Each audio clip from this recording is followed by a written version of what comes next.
Well, how's it going there, guys? James here from Butler Farms on a beautiful afternoon. Bet you can't guess it rained all the way up through about lunchtime. So I'm down here in the garden just trying to tie up some tomatoes while I can. It's a mess down here. It is a mud hole. So I've been very careful about what I've done and where I've stood. Just wanted to bring you a little quick update.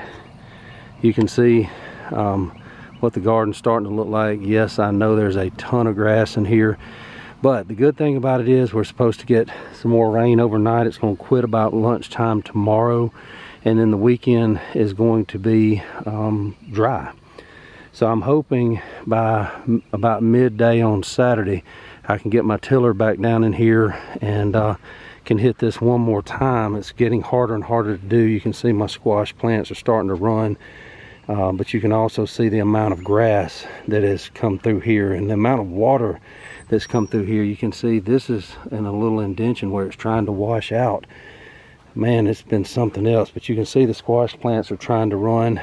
This I may be able to get through most of these rows, or the majority of these rows. You can see how the peas are starting to close up down here. I doubt very seriously I'll be able to get down through there, but I can pretty easily come down through there with that scuffle hoe. This big one I can get all the way down through, which will be a big help. Take some pressure off of me, but I just got to wait it out. Right now it is so incredibly wet down here that I mean, you can see where water has been standing down here around the peppers. I'll get back to the peppers in just a minute. The bees are swarming me down here. That's a great thing. They've been all in these beans as I've walked back and forth. They've been in here with these flowers on the beans. You can see what a mess that is up through there. I've got to get that cleaned up. You can see the amount of grass down through here. I might be able to get the tiller through at least part of this row. I just don't know. Anything, you know, it's kind of an endeavor to get the tiller down here from my shop, but at the same time, anything that I can get done with the tiller is something I don't have to do with a hoe. And while I can do it, I want to do it. Down here you can see where it's actually starting to shade out those rows a little bit, and that's kind of the hope. I wish those beans would go ahead and jump up there at the top and go ahead and start covering some of that ground. I've also got to bring the weed eater back through here one more time, clean up around this fence just to make it look better anyway. But let's do a quick garden tour. I know you've got other things to do, and so do I. So like I said, I mainly came down here to get my tomato plants up off the ground. They are with this another round of heavy rain coming in after midnight tonight, and it's going to rain all the way up through at least lunchtime tomorrow. A lot more water coming, so I wanted to get them off the ground as best I could. If you remember, these are my 2 cherry tomato plants, and I wanted to show you. Look right there, guys. Let's see if I can get that out of the way. Yes, sir. Those are going to the house with me when I leave. Those as well.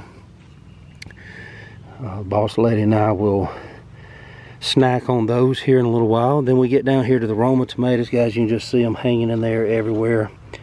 Blooms everywhere. Man, it's getting close. Things are starting to happen.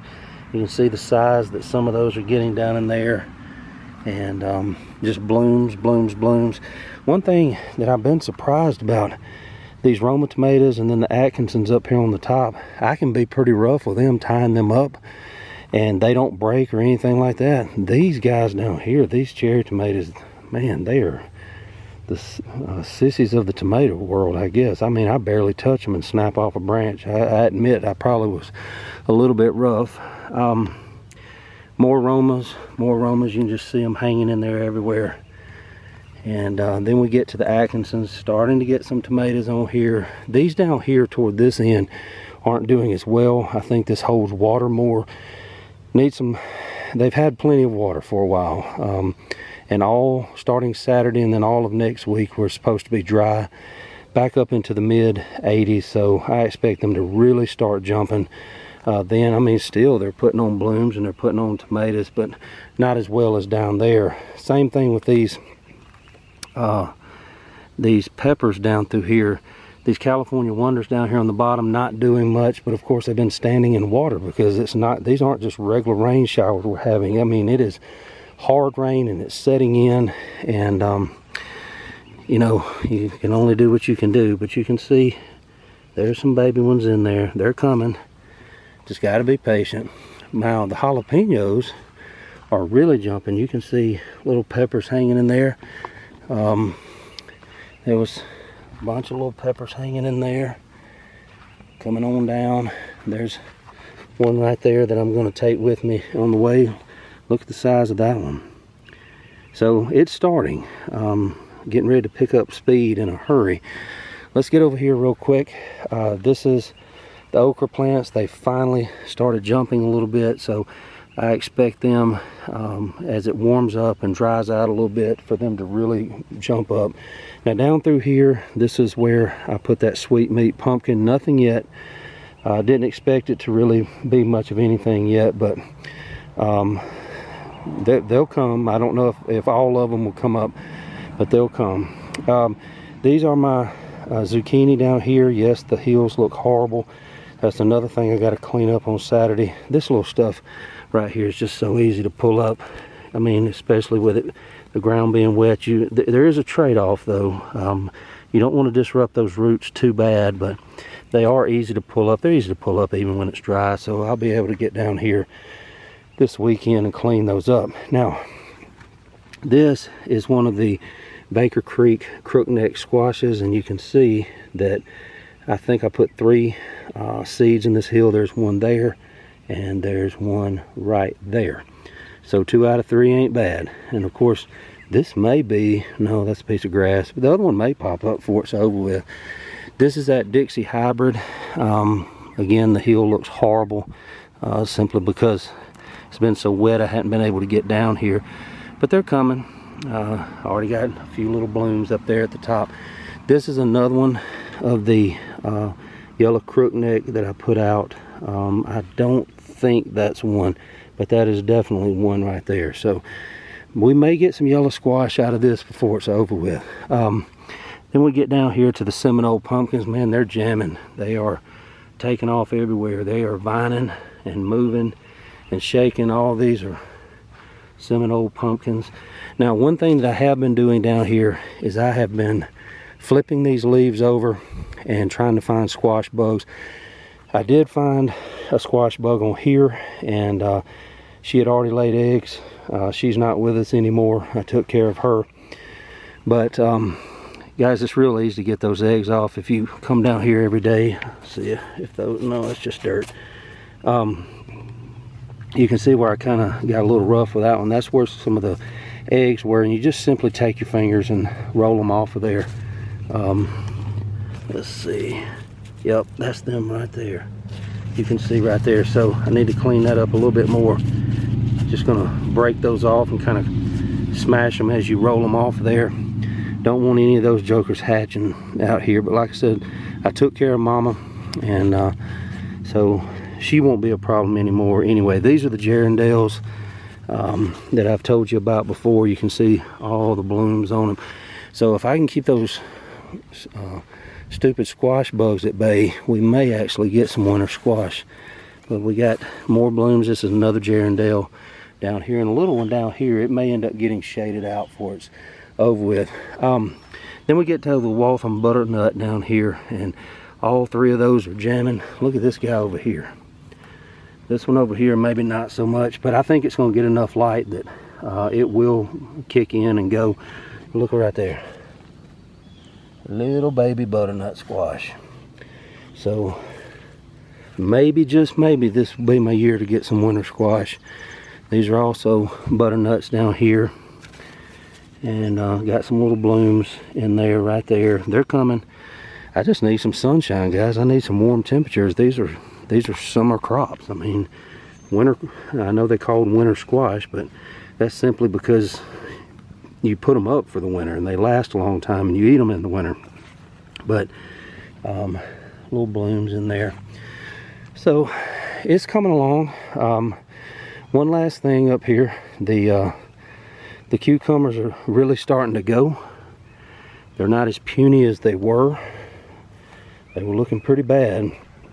But we did get a couple of days of warm weather. And so they're really starting to kick in now, and look at there.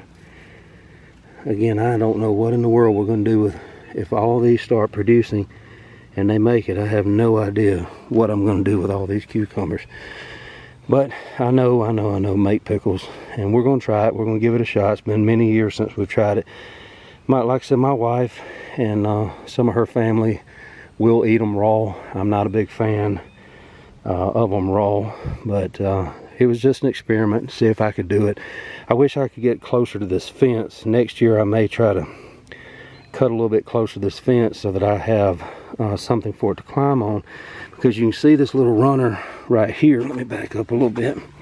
This little runner right here, the plant's actually right here, so we've got about a 1.5 foot runner, so it's heading that way. The problem is, I don't know by the time it gets there, and I try to train it up that fence, I don't know that it'll have enough structural integrity to stay together. So what I may end up having to do is come down here, and trust me, I don't have any lack of stakes to be, so I could come down here and drive stakes about every 2 or 3 feet, and just simply string wire or string. I try to use the biodegradable jute line on the tomatoes down there. That way when I cut them loose, I can just leave them in the garden, they just rot. But I do have some nylon string that's much stronger that I can tie a lot tighter, and so that may be what I do. I'll come down here this weekend after I clean up and get some of these weeds out of here, and see if I can't give them something to climb on. I don't think by the time it reaches that fence that's going to be a real good idea, just laying all over the ground like that. I need something a little bit closer. But like I said, next year, like I said, this is an experiment. If I can get the tractor and the disc a little bit closer and plant them a little bit closer, that won't be a problem. So all right, that was a little bit longer than I expected it to be, but as you can tell, I'm kind of excited, simply because, let me try to get you in some light here. Things are starting to happen. Got a big cleanup job again, like one of the ones that I showed you before. But you know, until it stops raining, there's not much I can do, because right now I'm sinking walking around out there, so I know the tiller would.